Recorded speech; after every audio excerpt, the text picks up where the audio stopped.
Well, as I slumbered, Microsoft not only put out a new trailer but also announced price and release date for the hotly anticipated and gobsmackingly spectacular looking Microsoft Flight Simulator 2020.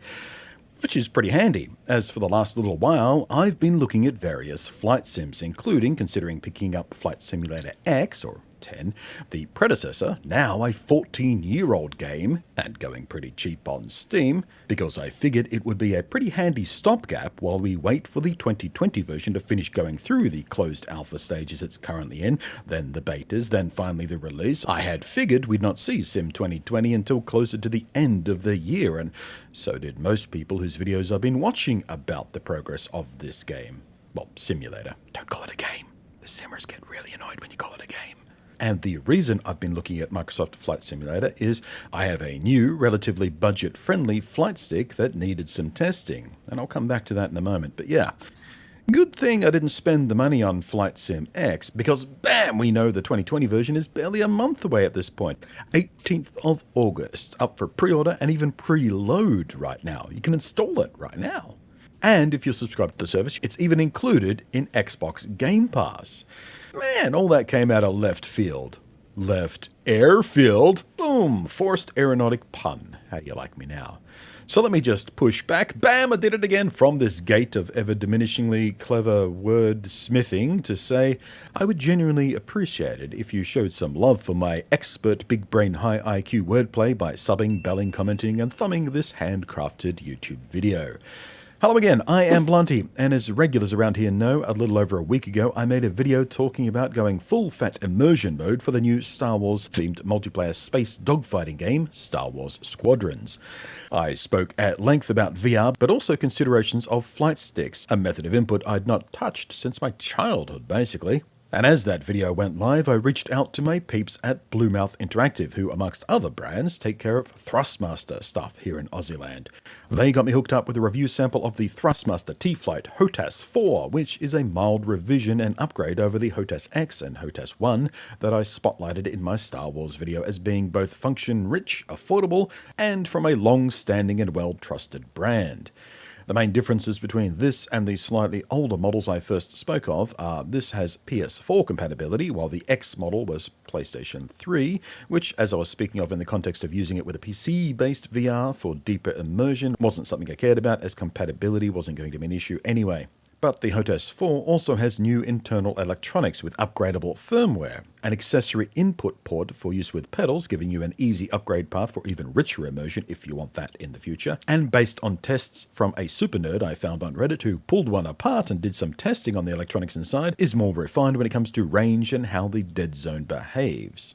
I didn't pull mine apart. Instead, I've just been using it. Putting it through its paces on a few games over the last week or so, getting a feel for it and preparing notes on a review I had scheduled for somewhere in late August or early September ahead of the October release of Star Wars Squadrons, as that's what I'd originally got the stick for. But at this point, I'll take it as read that if you're looking at something like this as your first flight stick, you'll know why you want one. More immersive ergonomic control experience than Xbox controller or keyboard and mouse can provide. To that end, this stick has a very comfortable stick grip with a broad rest support at the base, allowing for a very relaxed grip.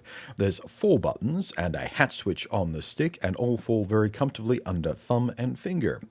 They even have different tactile responses. The L1 is a softer, quieter input. L3 and R3 have a more resistive click.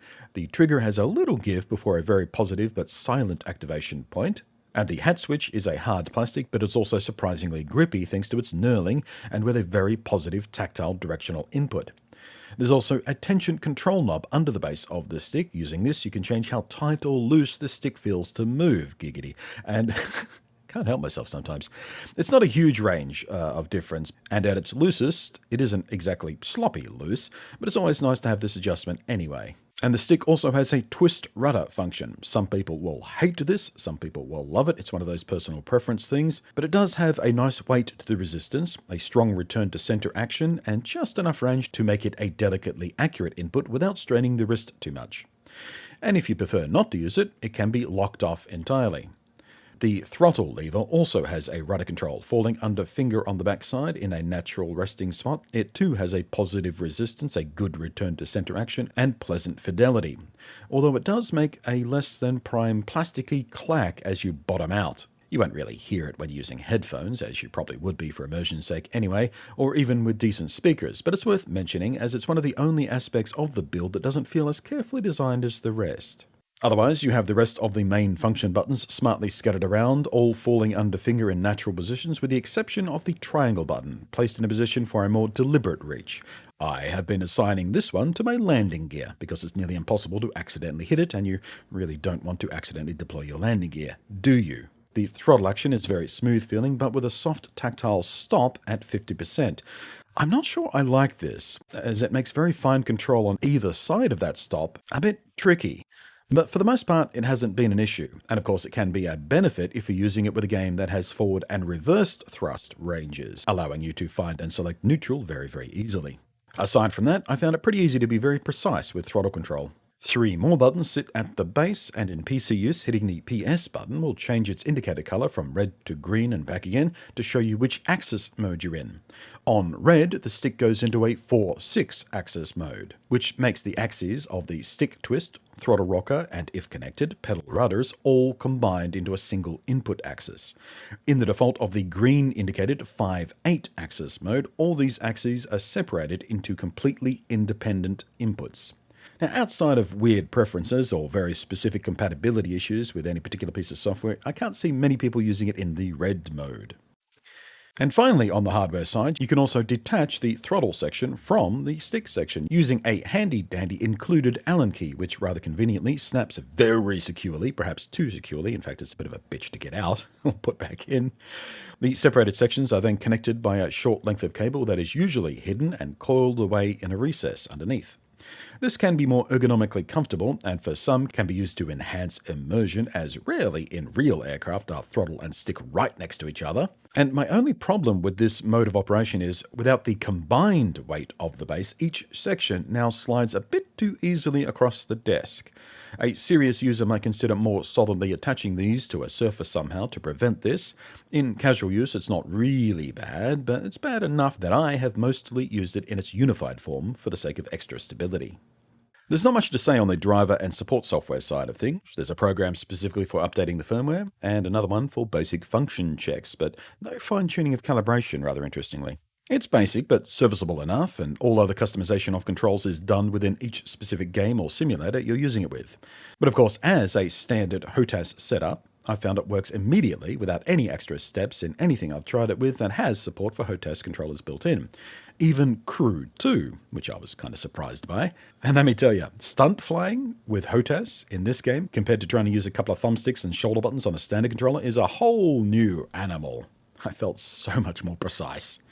And the hyper-responsive arcade game style flying that this game offers up is probably closer to the feel we'll find in Star Wars Squadrons than flight sims will be anyway, so that's very promising.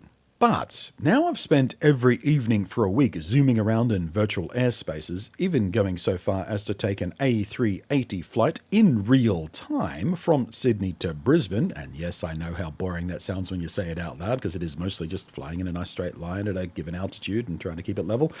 And especially so when I did it in a very visually basic, free-to-play web browser-based flight sim called GeoFS, which by default has low-resolution 60-meter resolution satellite imagery for its maps. But I found it remarkably relaxing. Whether I'm stunting around like a lunatic, or practicing elegant and buttery smooth landings, or just aiming for a smooth, stable, carefully controlled and level high-altitude flight in basic navigation, I, for the first time, legitimately began to really understand the hardcore flight sim nerds out there. In any case, it was at this point I began to very seriously consider actually getting Microsoft Flight Simulator 2020. I'd been casually interested since the reveal, keeping tabs on news, merely because it was such a remarkable technical achievement. It models, on a 1-to-1 scale, the entire world of cities and landscapes in remarkable detail and fidelity. It has real-time, real-world flight information and traffic, multiplayer, real-time weather, and a whole bunch of cool stuff and interface modes all the way from beginner to full-on flick every cockpit switch deep aero nerd simulation stuff. And I had envisioned marveling at it as a technical achievement, at the beautiful scenery, at the virtual aerial tourism it offered up, or even at being a complete pool noodle looning around in high-performance aircraft as if it were an arcade game. But until this week, I'd never thought I'd actually enjoy the actual act of something as seemingly mundane as a commercial flight from city to city. But I think I do enjoy that. And I think I might. In fact, I think I will. I think I'll try and find money in the budget for Flight Simulator 2020 at launch. In any case, I can already heartily recommend the Thrustmaster T-Flight HOTAS 4. It is everything I'd anticipated from a brand that's been doing gaming flight controllers for 3 decades now. It feels well built, the ergonomics are very comfortable, the controls are sensible, it feels very responsible and crisp to use. The physicality of it absolutely enhances immersion, and it's easy to set up, customize, and use. So, if you are looking for a solid, sophisticated, but still budget-friendly option to invest in for things like Flight Simulator 2020, or indeed what brought me to it in the first place, the space-based dogfighting of Star Wars squadrons, then yes, it seems my original research and recommendations were on track and still hold after actually using the damn thing. The Thrustmaster T-Flight HOTAS 4 is a very solid choice indeed, and I am a very happy camper, or pilot? Happy? Is there a phrase for happy pilots? I'm a content flyboy. I don't know. Pilot nerds, call in. But thank you very much for watching. To those you made it all the way through, hope you found this interesting, entertaining, enlightening, or useful. I am Blunty, and thank you, as always, to the patrons scrolling up above there who go above and beyond to help support this channel. I really do appreciate you. You know what? I don't just say the words, I mean it. Thank you.